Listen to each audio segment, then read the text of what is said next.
여러분, 혹시 이런 상상 해보셨습니까?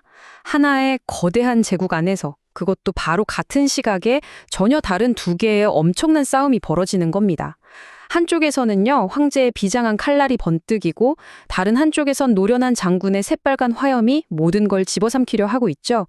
자, 오늘 바로 그 운명의 순간, 삼국지연의 114회 속으로 함께 들어가 보시죠. 시작하기에 앞서 여러분께 한번 여쭤볼게요. 만약에 말이죠, 모든 걸 빼앗기고 더 이상 물러설 곳이 없다면 그때 여러분이 던질 수 있는 마지막 카드는 과연 무엇일까요? 오늘 이야기는 바로 이 절박한 질문에 온몸으로 답해야 했던 한 남자, 위나라 황제 조모의 이야기로 시작됩니다. 자, 먼저 무대는 위나라의 수도 낙양입니다. 이곳 분위기가요, 정말 숨막힐 듯한 살얼음판이에요.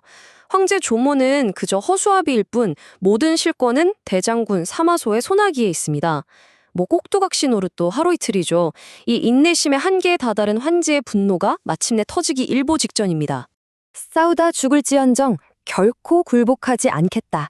결국 이 한마디가 터져나오고 맙니다. 이건 그냥 하는 말이 아니었어요. 더 이상 얌전히 죽음을 기다리는 군주가 아니라 자신의 운명과 존엄을 걸고 사마소에게 맞서겠다는 선전포고였죠. 사실 이건 이기기 위한 싸움이 아니에요. 인간으로서의 마지막 자존심을 지키기 위한 처절한 몸부림이었습니다. 그래서 세운 계획이라는 게 정말 무모하기 짝이 없습니다. 고작 수백 명의 충신과 호위병들을 데리고 저 철옹성 같은 사마시 일가에 맞서겠다니. 신하들이 정말 눈물로 뜯어말렸지만 황제의 결심은 이미 확고했습니다. 이건 승리를 위한 싸움이 아니었거든요. 그야말로 죽음을 각오한 저항이었던 거죠.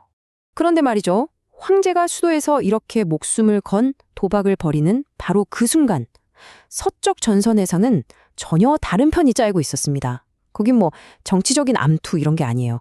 두 천재 지략가의 머리싸움이 그야말로 불꽃을 튀기고 있었죠. 이 전장의 두 주인공은 바로 초그의 대장군 강희와 위의 명장 등해입니다. 근데 이 둘의 스타일이 완전히 물과 기름처럼 달라요. 강유는 아주 신중하게 덫을 놓으면서 기회를 엿보는 사냥꾼 스타일이고, 등에는 자신감에 넘쳐서 먹잇감을 좀 얕보는 그런 맹수 같았죠. 바로 이 미세한 심리 차이가 곧 벌어질 전투의 승패를 가르는 아주 결정적인 열쇠가 됩니다.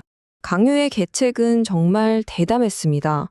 갑자기 막 허둥지둥 후퇴하는 척 하면서 길 한가운데에다가 아주 귀한 군량미가 가득 실린 수레들을 그냥 버려두고 간 겁니다. 와, 추격하는 군대한테 이보다 더 달콤한 유혹이 또 있을까요? 자, 다시 수도로 한번 돌아가 보죠. 상황이 훨씬 더 긴박하게 돌아갑니다. 황제 조모가 탄 수레가 마침내 궁궐 문을 박차고 뛰쳐나옵니다. 이제 정말 돌아올 수 없는 강을 건너버린 겁니다. 그리고 사건은 정말 순식간에 아주 충격적으로 벌어집니다. 황제가 직접 수레를 몰면서 사마소의 죄를 막 외치니까 사마소의 신복인 가충이 군사들을 이끌고 길을 딱 막아서요. 그러더니 자기 부하 성제에게 묻습니다. 사마공께서 자네들을 먹여 살린 게 바로 오늘을 위한 게 아니었나? 이건 뭐 사실상 황제를 죽이라는 명령이나 다름없었죠. 그리고 마침내 역사의 금기가 깨집니다. 신하가 대낮 길거리에서 모두가 보는 앞에서 자신의 군주를 창으로 찔러 죽인 겁니다. 이 순간 수도의 시간은 그대로 멈춰버립니다. 백성들은 경악했고 관리들은 할 말을 잃었죠. 황제를 시해한다는 것, 정말 상상조차 할 수 없었던 최악의 범죄가 현실이 되어버린 겁니다.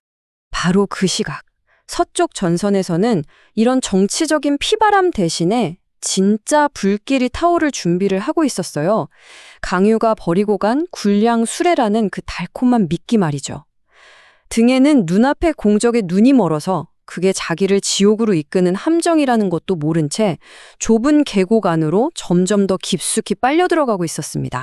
강유의 계획은 이 4단계로 아주 완벽하게 짜여 있었습니다. 첫째, 미끼를 던진다.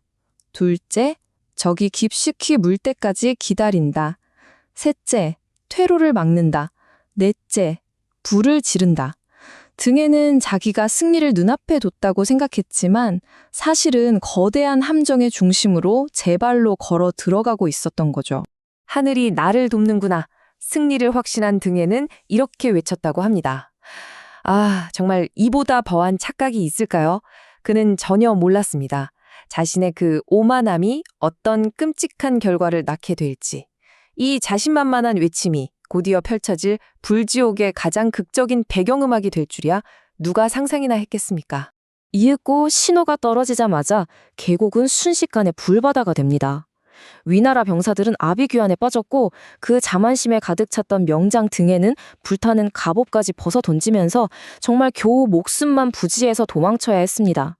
자, 이렇게 한나란시에 벌어진 두 개의 거대한 싸움이 막을 내렸습니다.